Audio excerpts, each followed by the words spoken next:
আসসালামু আলাইকুম। সবাই কেমন আছেন? আশা করি সবাই ভালো আছেন। আজ আপনাদের জন্য নিয়ে এসেছি গল্পের অন্তিম পর্ব। আশা করি গল্পটি আপনাদের ভালো লাগবে। তাহলে চলুন শুরু করা যাক।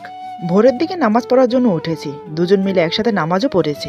আমি খুব একটা কথা বলছি না। তিশা কিছু বললে শুধু সেটার উত্তর দিচ্ছি। এটা দেখে তিশা কি ভাবছে আমি জানি না। নামাজ পড়ে মাত্র খাটে বসেছি। হঠাৎ তিশা আমার পায়ে লুটিয়ে পড়ে বলে, আমাকে ক্ষমা করে দাও। তোমাকে সন্দেহ করে বড্ড ভুল করে ফেলেছি। এমন আর কোনোদিনও বলবো না, কথা দিচ্ছি। আমি বিস্ফারিত চোখে তাকিয়ে আছি। মেয়েটা করছে কি? সত্যি পাগল নাকি? সামান্য একটা ব্যাপার নিয়ে পায়ে ধরতে হয়? সত্যি বলতে আমি হঠাৎ ওর আচরণে অবাক হয়েছি। আমি তিশাকে উঠিয়ে আমার পাশে বসাই। তারপর বলি, এভাবে ক্ষমা চাইতে নেই। আমি কিছু মনে করিনি। আজ তোমার পরীক্ষা, কোনো বিষয় নিয়ে টেনশন করো না। ধীরে ধীরে সব ঠিক হয়ে যাবে। আল্লাহর উপর ভরসা রাখো। এই বলে ওর চোখের পানি মুছে দিলাম। তিশা বলে, তুমি আমাকে মাফ করেছো তো? আমি হেসে বললাম, হ্যাঁ, মাফ করে দিয়েছি। তারপর তিশা কলেজে যাওয়ার জন্য রেডি হতে থাকে। আমি বসে বসে ভাবছি, মেয়েটা আজ মন খারাপ করেছে, প্রচণ্ড আকারে। মন খারাপ হবারই কথা। এতদিন যত খারাপ ব্যবহার করেছি, কিন্তু এখন যে কি করি। আর মাত্র 2টা পরীক্ষা আছে ওর, তারপরেই তো বলে দেব, সমস্যা নেই। আর রাইসাকে নিয়ে ও একটু হতাশায় ভুগছে। কি যে করব জানি না। ধুর, একটু বই নিয়ে বসি। না, আগে ডায়েরিটা খুঁজতে হবে। কোথায় যে রেখেছে, এই তো পেয়েছে। কিন্তু শুধু 1 পেজে লিখেছে কেন? তাও আবার লিখেছে, তোমার সাথে কোনো কথা নেই, তুমি ভালো না। আমাকে রেখে রাইসার সাথে কথা বলো। আমাকে দেওয়ার মতো কোনো টাইম তোমার থাকে না। আমি চলেই যাব, আর থাকবো না। ইস, মেয়েটা কত কত অভিমান করে। যাই হোক, তিশার দেওয়া বইগুলো একটু পড়ি। আর মাত্র 2 দিন। তারপরে আমার রানীকে নিয়ে আসবো আমার মনের ঘরে। বিছানায় গিয়ে বইটা খুললাম। একটু পর আবার পাগলিটাকে দেখতে যাব, কি করে। উফ, কবে যে বলবো ভালোবাসি তিশা। বই খুলে একটা হাদিস পেলাম। প্রত্যেক স্বামীর দায়িত্ব তার স্ত্রীর ভরণ পোষণ করা। স্ত্রীর জন্য পর্যাপ্ত খাদ্য, আরামদায়ক বাসস্থান, উপযুক্ত পোশাক এবং অন্যের সুযোগ সুবিধা ব্যবস্থা করা। সর্বোপরি একজন স্বামীর দায়িত্ব হল স্ত্রীর দৈনন্দিন চাহিদা পূরণ করা। হাকিম ইবনু আবিহা আল কোরাইশ হতে তার পিতা থেকে বর্ণিত, তিনি বলেন, একদা আমি বলি, হে আল্লাহর রাসূল, আমাদের কারোর উপর তার স্ত্রীর কি হক রয়েছে? তিনি বলেন, তুমি যখন আহার করবে তাকেও আহার করাবে। তুমি পোশাক পরিধান করলে তাকেও পোশাক দেবে। তার মুখমণ্ডলে মারবে না, তাকে গালাগালি করবে না, এবং পৃথক রাখতে হলে ঘরের মধ্যেই রাখবে। আবু দাউদ।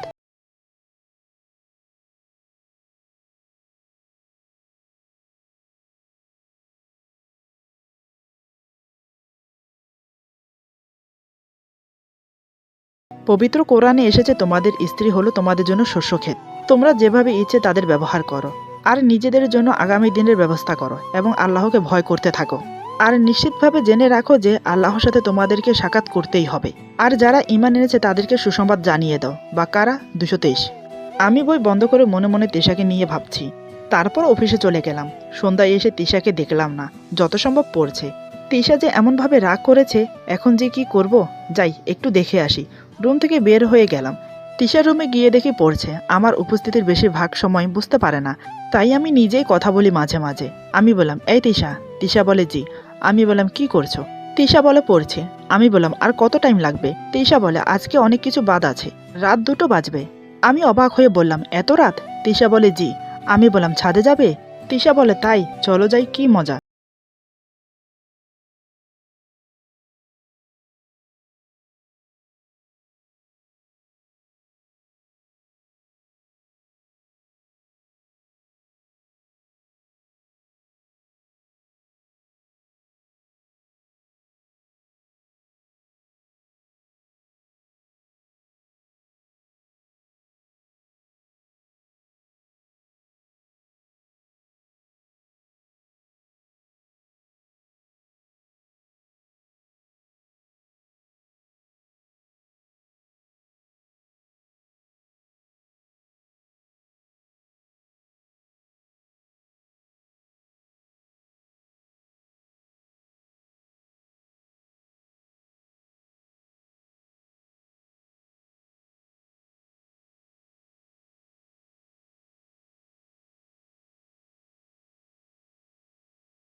হওয়ারই কথা।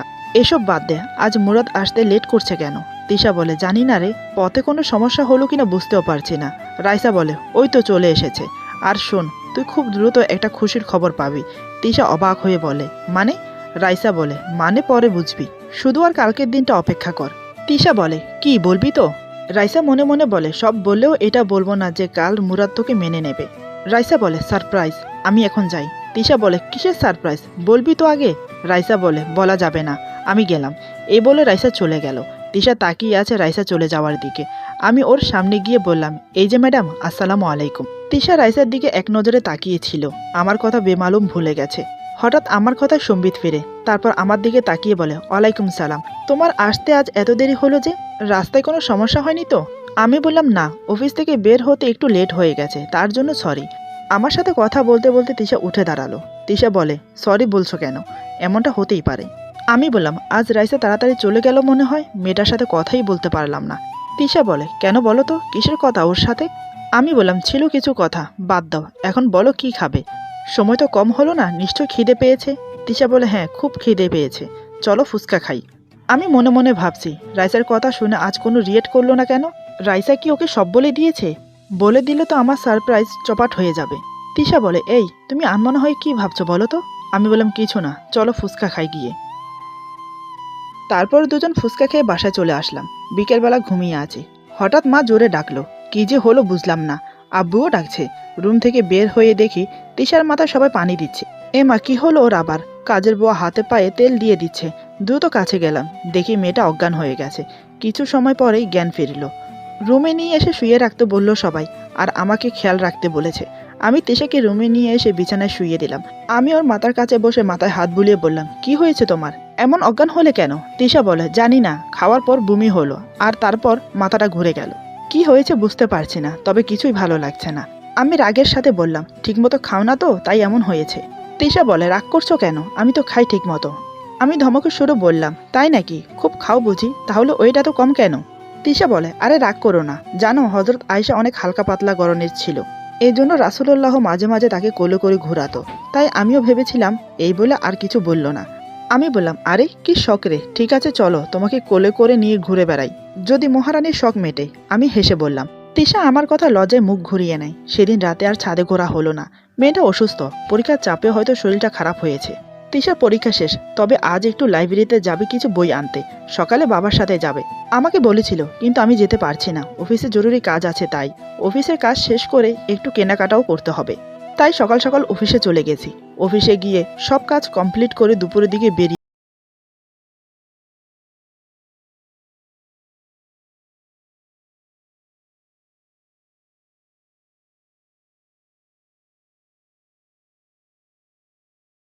ওরা কানের দুল আরও কত কিছু, একটা শাড়িও নিলাম। আর গাছের গোলাপ তো আছেই। বিকেলে তেশা পড়ার রুমেই বেশি থাকে, আমার রুমে রাত ছাড়া আসে না, তাই শপিং করা জিনিসগুলো নিয়ে সব রুমের আলমারিতে রেখে দেব। খুব ভালো লাগছে, আজ মনের মানুষের সাথে মিল হবে, তিশা আমাকে নিজের করে পাবে। এসব ভাবতে ভাবতে সবগুলো শপিং করে নিলাম। তারপর একসময় বাড়িতে চলে আসলাম। বারবার কলিং বেল প্রেস করছি, কিন্তু কেউ দরজা খুলছে না। কি একটা বিপদ, তিশা আসলেও তো ভালো হতো। ধুর, কেউ আসছে না। পকেট থেকে অনেক খুঁজে চাবি বের করলাম, দরজা নিজে খুলে ঢোকা লাগবে দেখছি। এমন সময় দরজা খুলে গেল। আহা, বাড়িতে চলে এসেছি, শুধু রাত হওয়ার অপেক্ষা। ছাদে গিয়ে অনেকগুলো গোলাপ এনে রেখেছি, একটু ঘুমিয়ে নিতে হবে, কারণ আজ সারা রাত তিশাকে বুকের মাঝে রেখে আমার মনের কথাগুলো বলবো, আদর করব। উফ, ভাবতে শরীর কিরকম শিহরণ খেলে যাচ্ছে। মেয়েটাকে আর ডাকলাম না, ফ্রেশ হয়ে শুয়ে পড়লাম। মাগরিবের আজান শুনে উঠে পড়লাম। তারপর মাগরিবের নামাজ পড়ে বাড়িতে ফিরে আসলাম। দেখছি তিশার আবার মন খারাপ। পাগলিটা আর কত সময়ই বা মন খারাপ করে থাকবে? আর তো কিছুটা সময়, তারপরেই বলে দেব। এইসব ভেবে মুচকে হাসলাম। আমি রুমে বসে আছি। কত সময় ধরে একা একা বসে আছে আমি নিজেও জানি না, কিন্তু তিশার কোনো খোঁজই নেই। শরীর মনে হয় ক্লান্ত, তাই হয়তো ঘুমাচ্ছে। না, যাই একটু ডেকে নিয়ে আসি। আমি উঠে ওর পড়ার রুমে গেলাম, দরজার কাছে দাঁড়িয়ে ডাকলাম, তিশা, এই তিশা। তিশা বলে, জি। আমি বললাম, কই তুমি? তিশা বলে, বেলকনিতে। আমি বললাম, ও, কি করছো একা একা? তিশা বলে, তেমন কিছু নাই, একটু বাতাস খেতে আসলাম। আমি বললাম, তাই, বাতাসও খাওয়া যায়? তিশা বলে, এই তো যায়। আমি বললাম, মন খারাপ কেন? তিশা বলে, ভাবছি। আমি বললাম, কি ভাবছো? তিশা বলে, উম্মে সালমা থেকে বর্ণিত, তিনি বলেন, রাসূলুল্লাহ সাল্লাল্লাহু আলাইহি ওয়াসাল্লাম বলেন, নারীদের যে কেউ মারা যাবে অমতা অবস্থায় যে তার স্বামী তার উপর সন্তুষ্ট সে জান্নাতে প্রবেশ করবে। এটা কিছু সময় আগে পড়লাম, পড়েই মন খারাপ, কারণ তুমি আমার উপর সন্তুষ্ট না, যদি কখনো মারা যাই। আমি বললাম, ও আচ্ছা, এইটা পড়েছ আর এইটা পড়নি। আবু হুরায়রা থেকে বর্ণিত, তিনি বলেন, রাসূলুল্লাহ সাল্লাল্লাহু আলাইহি ওয়াসাল্লামকে জিজ্ঞেস করা হলো, কোন নারী সবচেয়ে উত্তম?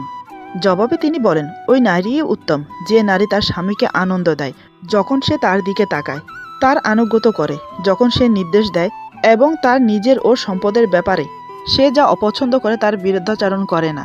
ইমাম নাসাই হাদিসখানা বর্ণনা করেন। তিশা বলে, পড়েছি। আমি বললাম, তুমি তো আমার অনুগত করো, আমাকে খুশি রাখো, রাগ করলেও কথা বলো, তাহলে তুমি অবশ্যই উত্তম স্ত্রী। তিশা চুপ করে আছে। আমি বললাম, চলো ছাদে যাই। তিশা বলে, সত্যি? আমি বললাম, সত্যি, চলো।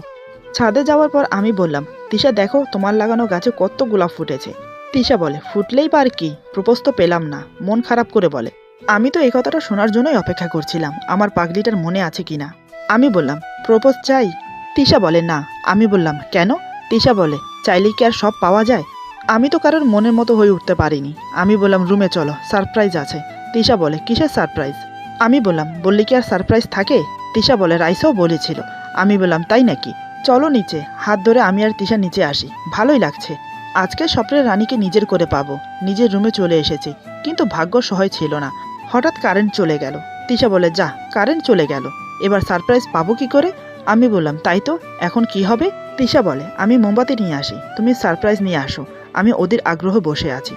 আমি বললাম, ওরে পাগলি, সারপ্রাইজ নেওয়ার এত লোভ? তিশা বলে, লোভ থাকা ভালো, আমি তো আর অন্য কারোর জিনিসে লোভ করছি না, আমার জিনিসেই লোভ করছি।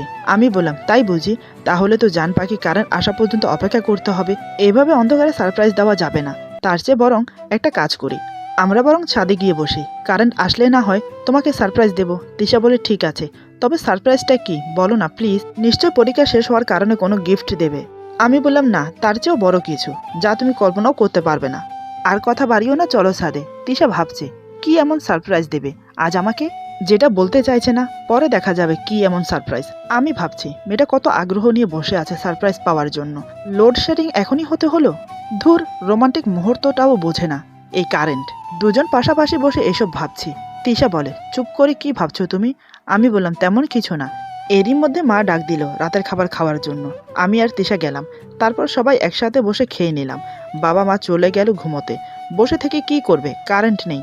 আমি আর তিশা আবার ছাদে চলে এলাম। দুজন বসে গল্প করছি। প্রায় 11টার দিকে কারেন্ট আসে। তিশা খুশিতে লাফিয়ে উঠে বলে, কারেন্ট চলে এসেছে, আমার জন্য কি সারপ্রাইজ রেখেছো, এবার সেটা দাও। আমার কিন্তু আর তর্স হয়েছে না। আমি বললাম, চলো নিচে। তারপর দুজন রুমে চলে এলাম। তিশা বলে, কই সারপ্রাইজ?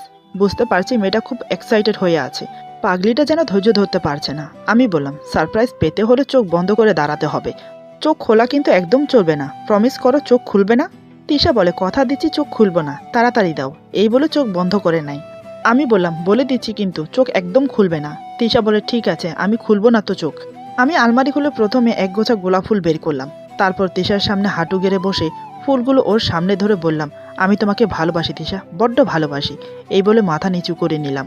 এই কথা শুনে তিশা চোখ খোলে, আর আমাকে ওই অবস্থায় দেখে ধপাস করে মেঝেতে বসে কান্নায় ভেঙে পড়ে। আমি কিছু বুঝে উঠতে পারছি না কি হয়েছে।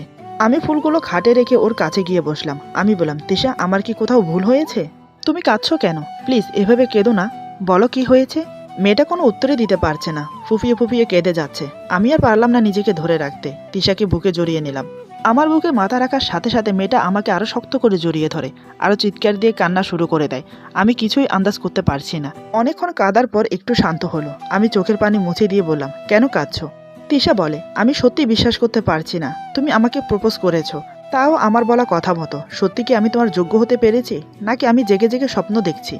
আমি বললাম, কোনো কিছুই স্বপ্ন না, যা হচ্ছে সব বাস্তবে হচ্ছে। আমি তোমাকে সত্যি ভালোবাসি, বড্ড বেশি ভালোবাসি। এখন চোখের পানি মোছো, আমার সারপ্রাইজ তো এখনো দেওয়া শেষ হয়নি। তিশা বলে, তুমি এখন যে সারপ্রাইজ আমাকে দিয়েছো সেটা আমার জন্য এই পৃথিবীর শ্রেষ্ঠ সারপ্রাইজ, এর চেয়ে আর ভালো সারপ্রাইজ হয় না। আমি বললাম, আমি কি এমন সারপ্রাইজ দিতে পারলাম? তার আগেই তো তুমি কেঁদে সব বরবাদ করে দিয়েছো। তিশা বলে, রাগ করেছো? আমি বললাম, রাগ করিনি, অভিমান করেছি। তিশা কানে ধরে বলে, সরি, তোমার মুখে ভালোবাসার কথা শুনে সত্যি আমি ইমোশনাল হয়ে পড়েছি। ঠিক আছে, আমি আবার চোখ বন্ধ করে দাঁড়াচ্ছি, তোমার যা মন চায় তাই করো। আমি বললাম, কথা ছিল একবার প্রপোজ করার, এখন দেখছি 2বার করতে হবে আমাকে। তিশা বলে, তা তো করতেই হবে, দেখতে হবে না আমি কার জান পাখি? আমি বললাম তা তো বটেই, তবে একটা কথা মনে রেখো, ডাবল প্রপোজ করলে তাহলে কিন্তু ডাবল ভালোবাসা নেব, তখন কিন্তু না করতে পারবে না। তিশা বলে তখন এটা তখন দেখা যাবে। আমি চোখ বন্ধ করলাম। এই বলে তিশা চোখ বন্ধ করে। আমি আবার ওকে প্রপোজ করি। তিশা চোখ খুলে আমার হাত থেকে ফুলগুলো নিয়ে বলে আমিও তোমাকে ভালোবাসি, অনেক অনেক ভালোবাসি। এই বলে আমাকে শক্ত করে জড়িয়ে ধরে। আমি বললাম আরেকটা সারপ্রাইজ আছে। তিশা বলে তোমাকে পেয়েছি, আমার আর কিছু চাই না। আমি বললাম তা বললে কি আর হবে, আমার পাগলিটার জন্য আমি অন্য একটা সারপ্রাইজ রেখেছি। এই বলে আমি ওকে ছেড়ে দিলাম। তারপর আলমারি থেকে গিফট বক্স বের করে ওর হাতে দিলাম। তিশা বলে এখানে কি আছে? আমি বললাম খুলে দেখো। তিশা বক্স খুলে তো অবাক। সে বলে এত কিছু আমার জন্য? আমি বললাম জি মহারানী, এগুলো সব তোমার। পছন্দ হয়েছে? তিশা একগাল হাসি দিয়ে বলে অনেক অনেক পছন্দ হয়েছে। আমি বললাম শাড়িটা কেমন হয়েছে? এই প্রথম কিনেছি, কিন্তু জানি না তোমার পছন্দ হবে কিনা। তিশা বলে শাড়িটা আমার সবচেয়ে বেশি পছন্দ হয়েছে। আমি বললাম তাহলে আর দেরি কেন, এই শাড়িটা পরে আসো। আরেকটা কথা, তোমার চুলগুলো না খোলা রেখো। তিশা বলে কেন? আমি বললাম আমি যে তোমার সাথে সাথে তোমার চুলের প্রেমে পড়েছি, তোমার চুলের মিষ্টি গন্ধটা আমাকে পাগল করে দেয়। তোমাকে অনেক কথা বলার আছে, তুমি তাড়াতাড়ি যাও তো, রেডি হয়ে আসো। তিশা হেসে বলে ঠিক আছে। কিছুক্ষণ পর তিশা রেডি হয়ে আসে। সত্যি বলতে চোখ সরাতে পারছি না, এত সুন্দর করে সেজেছে। তিশা যে কালো সেটা চোখেই পড়ছে না। আমি হাঁ হয়ে তাকিয়ে আছি। তিশা বলে অমন করে কি দেখছো, আমার লজ্জা করে না? আমি বললাম বিশ্বাস করবে না তিশা, তোমাকে আজ কতটা সুন্দর লাগছে। তিশা বলে মজা করছো আমার সাথে? আমি বললাম বলেছিলাম না তুমি বিশ্বাস করবে না। ওখানে দাঁড়িয়ে আছো কেন, কাছে আসো। তিশা আমার কাছে এসে দাঁড়ায়। আমি ওর গলা জড়িয়ে আমার কাছে টানি। তিশা বলে কি করছো? আমি বললাম কি আর করব, যা মন চাইবে আজ তাই করব। তিশা বলে মানে? আমি বললাম মানে আজ আমার বউটাকে অনেক ভালোবাসবো। এই বলে ওর পিছন থেকে ওকে জড়িয়ে ধরে বলি তোমাকে আজ কিছু কথা বলি, রাগ করবে না তো? তিশা বলে রাগ করবো না, তোমার আজকে যা মন চায় তুমি তাই বলো। আমি বললাম তুমি জানো তোমাকে আমি অনেক আদর করেছি। তিশা বলে কি, কখন, কিভাবে? আমি বললাম কখন, আবার রাতে। তিশা বলে রাতে কি করেছো তুমি সেটা তো বলবে। আমি বললাম আমি তোমাকে অনেক আগে থেকেই ভালোবাসি, কিন্তু বলতে পারছিলাম না, তাই রাতে চুপি চুপি তোমাকে বুকে জড়িয়ে নিতাম, কিস করতাম। আর তুমি? তিশা বলে থামলে কেন, বলো আমি কি? আমি বললাম তুমি একটুও টের পেতে না, তুমি বলো আমার ঘুম ভারী। তোমাকে যখন আদর করতাম তখন বুঝতে পারতাম আমার থেকেও তোমার ঘুম অনেক ভারী। আমার কথা শুনে তিশা খুব লজ্জা পেল। আমি বললাম মনে আছে মামার বাড়ির ভূত দেখে ভয় পেয়েছিলে? তখন তো আমি প্রতি রাতেই তোমাকে আদর করেছি। তিশা বলে তুমি খুব পাজি, খুব দুষ্ট, চুপি চুপি আমাকে ভালোবেসে গেছো, রাতে আদর করেছো, আর আমি কিছু টেরই পেলাম না। আমি বললাম তাতে কি হয়েছে, আজ সুদে আসলে সব পূরণ করে দেব, চলো, দেরি কিসের আর। এই বলে তিশাকে কোলে করে বিছানায় শুয়ে দিলাম। তারপর তিশার বুকে মাথা রেখে শুয়ে পড়ি। তিশা আমাকে বুকের সাথে শক্ত করে জড়িয়ে ধরে। তিশা আমার মাথায় কিস করে, আমার কপালে কিস করে। আমি ওর ঠোঁট নিজের ঠোঁটের সাথে চেপে ধরি। একে অপরের মাঝে ধীরে ধীরে হারিয়ে যাই। আজ দুটি মন মিলিত হয়েছে, কিছুক্ষণের মধ্যে দুটি দেহ মিলিত হয়ে একাকার হবে। ভালোবাসা মনে হয় একেই বলে, পবিত্র ভালোবাসা হলো স্বামী স্ত্রীর ভালোবাসা। আমি তিশাকে পরম তৃপ্তিতে আদর করতে থাকি। মানুষের গায়ের রং দিয়ে কিছু হয় না, রূপ যৌবন এগুলো হচ্ছে ক্ষণিকের। জীবন সঙ্গী হিসেবে মনের মতো মানুষের প্রয়োজন। সে দেখতে কালো হোক বা সুন্দর হোক, যে যেরকম তাকে সেভাবে বরণ করে নেওয়া উচিত। আজকের গল্প এখানে সমাপ্ত। আশা করি গল্পটি আপনাদের ভালো লাগে। যদি ভালো লাগে তাহলে লাইক, কমেন্ট এবং সাবস্ক্রাইব করে আমাদের পাশে থাকুন। পাশে থাকা বেল আইকন প্রেস করে দেবেন, তাহলে আমাদের নিত্য নতুন ভিডিও আপনাদের কাছে পৌঁছে যাবে। বন্ধুদের সাথে বেশি বেশি করে শেয়ার করবেন। সবাই ভালো থাকবেন, সুস্থ থাকবেন। আল্লাহ হাফেজ।